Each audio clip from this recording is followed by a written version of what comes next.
Maharashtra today 24 news सत्य परिस्थितीचा सविस्तर आढावा। आधुनिक तंत्रज्ञानाचा वापर शेतकऱ्यांचे लाखो रुपयांचे नुकसान, आखाती युद्धाचा परिणाम।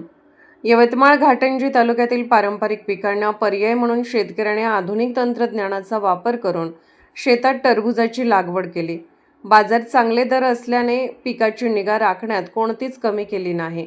लागवडीसाठी मल्चिंग पेपर, ठिबक सिंचन सुविधा तयार केली। एकूणच एकरी 1 लाख रुपयांची गुंतवणूक करत कठोर परिश्रम केले। जेव्हा टरबूज विक्री योग्य झाले त्याचवेळी घात झाला। 25 रुपये किलोचा दर थेट 3 रुपयांवर आला आहे। या दरात तोडणी व वाहतूक खर्चही निघत नाही, त्यामुळे शेतातूनच टरबूज मोफत वाटप करण्याची वेळ ओढावली।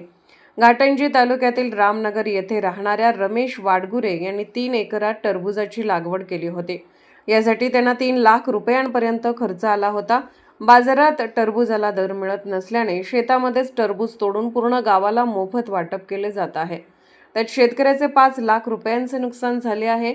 इराण, इस्रायल आणि अमेरिका युद्धाचा परिणाम निर्यातीवर झाल्याचे सांगून बाजारात शेतमालाचे दर पाडले जात आहेत।